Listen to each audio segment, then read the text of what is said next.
దొంగ చేతికి తాళము అని అంటారు. ఈ ప్రపంచ నాయకులు పాకిస్తాన్ అనబడే ఒక దొంగ వాడి చేతికి ఒక ఖజానా యొక్క తాళాన్ని ఇస్తే ఎలా ఉంటుంది అంటే, United nations security council non permanent మెంబర్గా పాకిస్తాన్ని ఎంచుకోవడం కాదు, జూలై నెల వీడిని ప్రెసిడెంట్గా కూడా, అంటే ప్రెసిడెంట్ అనబడే పదవి కూడా ప్రతి నెల ఒక దేశము రొటేషన్ పద్ధతిలో ఈ అధికారాన్ని వీళ్ళు స్వీకరిస్తారు.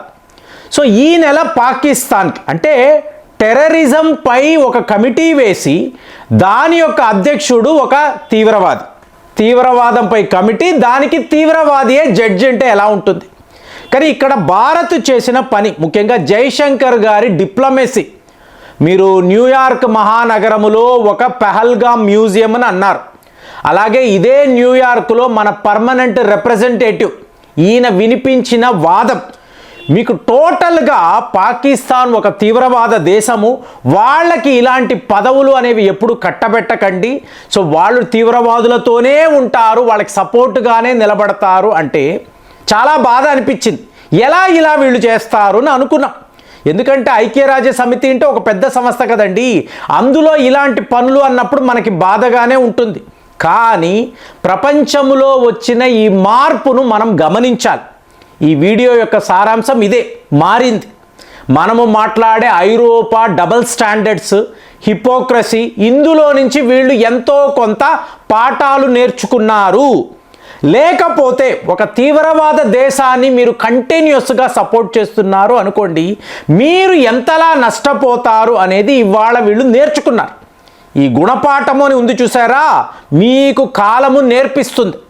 సో నిన్న అంటే జూలై 30, నిన్న మీకు ఈ పహల్గామ్ దాడులు ఏదైతే జరిగాయో చేసిన వాళ్ళు ఎవరు?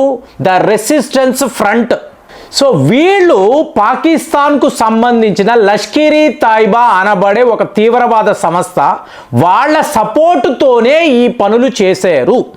అంటే పహల్గామ్ అటాక్స్ అనేది పాకిస్తాన్ ఆరిజిన్, లష్కర్-ఈ తైబా వాళ్ళే వాళ్లకు ఈ మద్దతు అనేది అందించారు అని చెప్పి యునైటెడ్ నేషన్స్ సెక్యూరిటీ కౌన్సిల్ వాళ్ళు ఫర్ ద ఫస్ట్ టైం అండి 2019 నుంచి మీరు చూడండి, ఏ రోజు కూడా లష్కర్-ఈ తైబా, జైష్ ఈ మహమ్మద్, పాకిస్తాన్ ఈ దేశాలు ఈ సంస్థల పేర్లు అనేవి లేకుండానే రిపోర్ట్స్ అనేవి తయారు చేస్తారు. ఒకవేళ మనము రైస్ చేసాము అనుకోండి, వీళ్ళందరూ పాకిస్తాన్ బేస్డ్ టెర్రరిస్ట్ ఆర్గనైజేషనే కదండి అని అన్నాము అనుకోండి, వెంటనే చైనా వాడు తన వీటో పవర్ని వాడతాడు.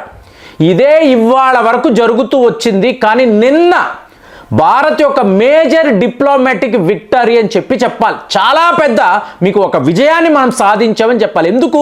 ప్రపంచం యొక్క ఈ తీరుతెన్నులను మనం మార్చగలిగాం, చాలా పెద్ద లెవెల్లో మార్చగలిగాం. ఎందుకంటే యుఎన్ఎస్సి చెప్తుంది ఇది పాకిస్తాన్ పనే, పాకిస్తాన్లో ఉండే లష్కర్-ఈ తైబా వాళ్ళ పనే, వాళ్ళే వీళ్లకు సపోర్ట్ని అందించారు. అంటే దీని అర్థం ఏంటి? ఫైనాన్షియల్ యాక్షన్ టాస్క్ ఫోర్స్ వాళ్ళు ఒక సాలిడ్ ఎవిడెన్స్ను గ్రహించి పాకిస్తాన్పై శాంక్షన్స్ విధించవచ్చు, వాళ్ళని బ్లాక్ లిస్ట్ కానీ గ్రే లిస్ట్ కానీ చెయ్యవచ్చు. అంటే ఇదేదో పాకిస్తాన్ని మనం శిక్షిస్తున్నామా అంటే అది ఒక విషయం. ఇంకొకటి గ్లోబల్ టెర్రరిజం, తీవ్రవాదుల వల్లే కదండి అమాయకపు జనాలు. మీకు పహల్గామ్ దాడుల్లో చనిపోయిన వాళ్ళు ఏ పాపము చేశారు? వాళ్ళు ఏమైనా మీ మీద యుద్ధము ప్రకటించారా? వాళ్ళు సరదాగా టూరిస్టులుగా వచ్చారు.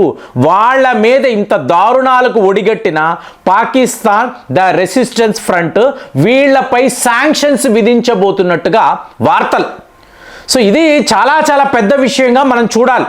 ఎందుకంటే చూడండి, ద వాషింగ్టన్ పోస్ట్ అనబడే ప్రతిష్టాత్మకమైన పత్రిక వాళ్ళపై TV9 భారత్ వర్ష్, సో వీళ్ళు ఒక లీగల్ నోటీస్ పంపించడము, మా కథనాలను మీరు తప్పుపట్టడం, అంటే TV9 ఇలాంటి కథనాలను ప్రచురితము చేసింది అని వాషింగ్టన్ పోస్టులో ఒక ఆర్టికల్ వచ్చింది.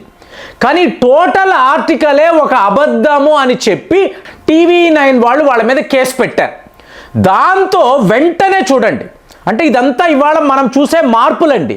ద వాషింగ్టన్ పోస్ట్ మేము ప్రచురితము చేసిన ఆర్టికల్ ఇది, ఇందులో చాలా తప్పుడు సమాచారాలు ఉన్నాయి, మమ్మల్ని క్షమించండి, ఈ లీగల్ నోటీస్ని వెనక్కి తీసుకోండి, మాదే పొరపాటు. ఒక అమెరికా మీడియా కంపెనీ ఒక భారత సంస్థకి ఇలా సారీ చెప్పడము, వీ అపోలజైజ్ అని అనడము, ఇదంతా మనం ఎప్పుడైనా విన్నామా? ఇవాళ ఇది జరిగింది. యావత్ వెస్టర్న్ మీడియా కూడా ఈ కథనాలలో చాలా డిస్ఇన్ఫర్మేషన్ ఉంది, చాలా ఫేక్ వార్తలు ఉన్నాయి. సో మిమ్మల్ని క్షమించండి, మనల్ని అడగడం, భారత్ని అడగడము ఎంత పెద్ద విషయమో చూడండి. అంటే ఏం జరిగింది అంటే పాకిస్తాన్ ప్రధానమంత్రి సరెండర్ అయిపోయారు. మీకు పాకిస్తాన్ ఆర్మీ చీఫ్ అసీం మునీర్ ఒక మిలిటరీ తిరుగుబాటు అనేది మొదలుపెట్టాడు. ఆ భయముతో షాబాజ్ షరీఫ్ ఈయనకు సరెండర్ అయిపోయారు. భారత్ యొక్క ఆపరేషన్ సింధూర్లో పాకిస్తాన్ మహానగరాలంతా కూడా పూర్తిగా ధ్వంసం అయ్యేయి. ఇలాంటి వార్తలు ఎవరు రాశారు అంటే TV9లో వచ్చింది కదా. ఎవరిచ్చారు ఇన్ఫర్మేషన్ అంటే ప్రసార్ భారతికి సంబంధించిన ఒక ఉద్యోగి ఇలాంటి వార్తలు ఇచ్చారు. దీని ఆధారంగా TV9లో ఇట్లాంటి కథనాలు వచ్చాయని ద వాషింగ్టన్ పోస్ట్ ఈ ఆర్టికల్లో వాళ్ళు రాశారు. ఇది అబద్ధము కదా. ఇప్పుడు షాబాజ్ షరీఫ్కి అలాంటి పరిస్థితి రాలేదు, అసీం మునీర్ అలాంటి ఒక తిరుగుబాటు చెయ్యలేదు. మనము 21 టెర్రర్ క్యాంప్స్ మీద మాత్రమే దాడులు చేశాం. పాకిస్తాన్ మన మీద రిటాలియేట్ చేయడంతో వాళ్ళ ఎయిర్ ఫీల్డ్స్, ఎయిర్ బేసెస్ మీద మనము ఎయిర్ స్ట్రైక్స్ చేసాం. ఇంతే కదా జరిగింది. మనము ఏ ఒక పాకిస్తాన్ నగరాన్ని టార్గెట్ చెయ్యలేదు. ఇదే కదా వాస్తవము. కానీ ద వాషింగ్టన్ పోస్ట్లో ఇన్ని అబద్ధాలు రాసి జనరల్గా ఏం చేస్తారు అంటే డిఫెండ్ చేస్తారండి. ఇండియా మీడియా ఇలాంటివి రాసింది కాబట్టి మేము రాసామని చెప్పి వాళ్ళు అబద్ధాలు చెప్తారు. TV9 భారత్ వర్షలో ఇలాంటి సమాచారం వచ్చినట్టుగా ఎక్కడ ఎటువంటి ఆధారాలు లేకపోవడంతో ఇవాళ వాళ్ళు సారీ చెప్పడం. సో ఇదంతా భారత్ యొక్క డిప్లొమసీ. మీరు చూడాల్సింది ఏమిటి అంటే మనము ఎంత సిస్టమేటిక్గా ఒక విషయాన్ని హ్యాండిల్ చేస్తున్నాము. మనకు ఆపోజిషన్ పార్టీలో ఉండే ఎంపీలు మీకు ఎన్నో దేశాలు వెళ్ళి ఆపరేషన్ సింధూర్ ఎందుకు నిర్వహించాల్సి వచ్చింది? ప్రపంచాన్ని కాపాడడానికే ఈ పని మేము చేసాము. ఆసియా ఖండములో మీకు భారత్ అనబడే దేశము ప్రోగ్రెస్ అంటుంది, ప్రాస్పారిటీ అంటుంది, మీకు అభివృద్ధి అని మాట్లాడుతుంది. మీరు మీ జీడిపిని పెంచుకోండి, రెవెన్యూస్ని పెంచుకోండి, ప్రజల జీవన విధానాన్ని మెరుగుపరచండి. ఇది భారత్ చేసే ప్రయత్నము. కానీ ఇంకొక వైపు చూశారు అనుకోండి, పాకిస్తాన్ లాంటి దేశాలు వాళ్ళ దేశము ప్రజలోని అనకుండా ఇంకా కూడా తీవ్రవాదులకు మద్దతుగా ఎలా నిలబడము, వాళ్ళలో ఎవరైనా మరణిస్తే పాకిస్తాన్ ఆర్మీ వాళ్ళ సైనికులు ఏడవడము, ఇదంతా ఏమిటి? భారత్కి పాకిస్తాన్కి మధ్య ఉన్న తేడాను గమనించండి. ఒకవైపు అభివృద్ధి, ఇంకొక వైపు తీవ్రవాదము అంటే ఎలా కుదురుతుంది?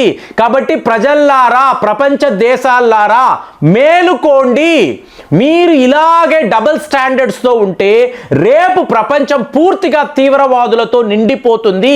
ఇంత పెద్ద విషయాన్ని మనం ప్రపంచానికి చెప్పడము, ఐక్యరాజ్య సమితిలో ఆధారాలతో నిరూపించడంతో వెస్టర్న్ కంట్రీస్ కూడా చేసేది లేక అవును పాకిస్తాన్ వైపు నుంచే తీవ్రవాదులు వస్తున్నారు, వీళ్ళ వల్లే ఈ సమస్య అంతా. పహల్గామ్ దాడులకు అతి ముఖ్యమైన కారణము లష్కర్ ఇ తైబా అనబడే తీవ్రవాద సంస్థ.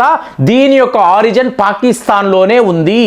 వీళ్ళ సపోర్ట్ లేకుండా ద రెసిస్టెన్స్ ఫ్రంట్ ఈ పని చెయ్యలేరు అని క్లియర్గా యునైటెడ్ నేషన్స్ సెక్యూరిటీ కౌన్సిల్ రిపోర్టులో వీళ్ళు రాయడంతో ఇవాళ ఒక్కసారి ఇది భారత్ యొక్క డిప్లొమాటిక్ విక్టరీ. మనము చేసిన ఈ క్యాంపెయిన్ మనం ప్రపంచానికి పాకిస్తాన్ని ఎలా ఎక్స్పోజ్ చేశామో క్లియర్గా వాళ్ళు అర్థం చేసుకున్నారు.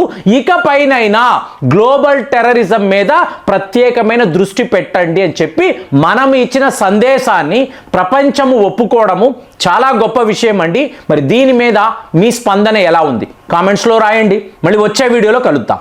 జై హింద్.